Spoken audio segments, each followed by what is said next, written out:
হাটিয়া হাটিয়া যখন যায় দিনের পরিচয় দিতে গিয়ে এক সময় কাফিরেরা যুক্তি করলেন, কয়েকজন কাফের যুক্তি করে ওরা মনে মনে যুক্তি করলেন, আজকে আব্দুল্লাহর ছেলে মুহাম্মাদের কাছে যাব, আব্দুল্লাহর ছেলে মুহাম্মদ সাল্লাল্লাহু আলাইহি ওয়াসাল্লামের কাছে যাব। আসতেছেন, উনি আসে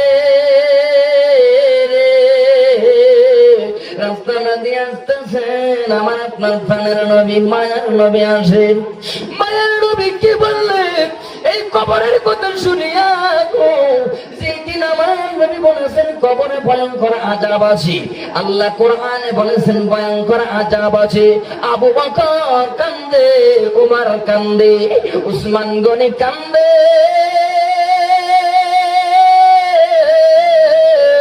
এই কবরের কথা শুনিয়ে যদি সাহাবায়ে কেরামরা কান্না করে, আর আমরা আল্লাহর ইমানদার বান্দা হতে পারছি কিনা সন্দেহ আছে, আর আমরা সেই কবরের আযাবকে ভয় করি না, ঠিক না? সম্মানিতা পর্দার আলের মা, আজকে সেই কবরের মধ্যে তুমি কিসের পরিচয় দেবা? রবের পরিচয় দাও, দ্বীনের পরিচয় দাও। মা বোনেরা তো চালাক আছে, যখন ইমানকে নাকি জিজ্ঞাসা করবে তোমার রবকে, তখন জানি জানি জানি জানো তো বেটা কো ওই জানি ওই দিন চায়ের দোকানে বসে চা খাইতে শুনছিলাম, জানি তোমার দিনের পরিচয়, দিনের পরিচয় দাও। দিনের পরিচয় দিনের বেলায় আমি সারাদিন কাজ করতাম, কাজের ফাঁকে আমি নামাজই করতে পারি নাই, কাজের ফাঁকে আমি অবাধ আমি করতে পারি নাই, আমি কিছুই করতে পারি না। দিনের পরিচয় কি দেবো? সূর্য উঠছে, সূর্য তলাইছে, ভাত খাইছি, ঘুমাইছি, শেষ। তোমার রসুলের পরিচয় দেবো, তখন রসুলের পরিচয় দিতে গিয়া আপনি ভালো না খারাপ, আপনি ভালো না খারাপ এই জায়গায় প্রমাণ হয়ে যাবে। আমি আপনি ভালো নাকি খারাপ এ মুসলমান মানা করে দিলে বুঝবেন। পর্দার আলের মা, কবরের সামান তুমি তৈরি করে লাগে না। একদিন এক আল্লাহর ওলি কবরের পাশ দিয়ে হাঁটিয়া হাঁটিয়া যায়, গুরুস্থানের রাস্তাটা দিয়ে হাঁটিয়া হাঁটিয়া যায়। আল্লাহর ওলি হাঁটিয়া হাঁটিয়া যায়, যাওয়ার সময় এই ঘটনাটা এই জন্য টান দিলাম, তার কারণ কবরে যাইতে হলো ইলমের দরকার আছে। কথা বলেন ঠিক কিনা? ইলমের দরকার, শুধু মাদ্রাসায় পড়ে ইলম না। এ মুসলমান গো, আপনি হুজুরের কাছে আপনি একটা হরফ শিক্ষা করলেন, আপনি ইলম শিক্ষা করলেন, আপনি একটা হরফ শিক্ষা করে আপনার কবরে যাবেন। ওই হরফের ভালোবাসা মহব্বত যদি আপনার অন্তরের ভিতরে থাকে, হুজুরের প্রতি বিশ্বাস, আল্লাহর প্রতি বিশ্বাস, আদা কালাম রাব্বি, রবের কোরআনের প্রতি যদি বিশ্বাস থাকে রে মুসলমান, দেখবেন ওই হরফের ইলমের মাধ্যমে আল্লাহ কবরের আযাবকে নাজাত বানায়া দিবে। জোরে কোন আল্লাহু আকবার। এই বলতেছিলাম এই ঘটনাটা এই জন্য টান দিলাম, ইলমের দরকার আছে রে মুসলমান। আপনি বুড়া হন, আপনি জওয়ান থাকেন, আপনি বুড়া থাকেন, আপনি যেটাই থাকেন না কেন, ইলমের দরকার আছে। কবরে কে যাইতে হলে ইলমের দরকার। ও পর্দার আলের মা, আল্লাহর ওলি কবরস্থান নিয়ে ধীরে ধীরে লাফে লাফে হাঁটিয়া হাঁটিয়া যায়। সন্ধ্যা হয়ে গেল। সন্ধ্যার সময়, এমন সময় ওই আল্লাহর ওলি মনে মনে ভাবতেছেন, আল্লাহ গো, রাত্রি হয়ে গেল, এখন থাকবো কোথায়? চিন্তা ভাবনা করতে করতে করতে করতে রাস্তায় এক মুরব্বীর সঙ্গে সাক্ষাৎ হয়ে যায়। ডাক দিয়ে বলেন, মুরব্বী, আমি তো সন্ধ্যা হয়ে গেল, আমার এখন যাব কই, থাকা যাবেনি একটা রাত। মুরব্বী বলে, আপনি তো মেহমান, আপনি আমার বাসায় থাকবেন। রাত যখন থাকলো, রাত থাকার পরে রে কবরস্থানের পাশেই বাড়ি। এখান থেকে দূর কত কবরস্থান?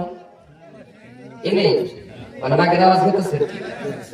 বাইরে আমার একটু গভীর মনোযোগ দিয়ে কথাটা আলোচনাটা ভালো করে বুঝবেন, যে মা বোনেরা একটু বুঝবেন, ইলম শিক্ষা ছাড়া তুমি কবরে যাইবা না। না, ইলম শিক্ষা ছাড়া কবরে যাইবা। এই কবরের ইলম কাকে বলে সেটার আলোচনা আমি করব। এবার আল্লাহর ওলি রাত্রি বেলায় শুয়ে আছেন, বিছানার মধ্যে তাহাজ্জুদের নামাজ। পড়িয়া যখন বিছনায় শুয়ে গেছে, স্বপ্নে দেখে গো ওই বাড়ির পাশে কবরস্থানের মধ্যে হাজার হাজার মানুষ লাইন ধরেছে নেকি নেওয়ার জন্য। কি নেওয়ার জন্য? নেকি নেয় কি নেয় না? কথা বলেন, নেয় কি নেয় না? আপনারা কি ভাবতেছেন যে কবরস্থানে যারা ঘুমিয়ে আছেন তারা কি নেকির আশায় থাকে না? কথা বলেন, থাকে না? এখানে কার কার বাবা মা হারাইছে একটু হাত উঠতে দেন তো। আল্লাহ, এই গোরস্থানেই আছে তো, কারো হয়তো বিভিন্ন গোরস্থানে আছে, কিন্তু আজকে মনে রাখবেন নেকির আশায় কিন্তু তাকিয়ে থাকে, মাইয়াতরা নেকির আশায় তাকিয়ে থাকে। বাস্তব প্রমাণ দিতেছি ইনশাআল্লাহ। নেকির জন্য সবাই লাইন ধরেছেন, কিন্তু হাজার হাজার মানুষ, হাজার হাজার মানুষ নেকির জন্য লাইন ধরেছে, কিন্তু একজন মহিলা সোনালী রঙের একটা চাদর গায়ে দিয়া কবরের উপরে বসে বসে মুস্কি মুস্কি হাসে। জোরে কন্যা সুবহানাল্লাহ। এ মুসলমান, কেন বুঝো না? তোমাদের মতো মানুষ, আমাদের মতো মানুষ 25 বছর পরে কবর খুঁড়িয়ে দেখে কাপড়ে একটা দাগ পড়ে নাই।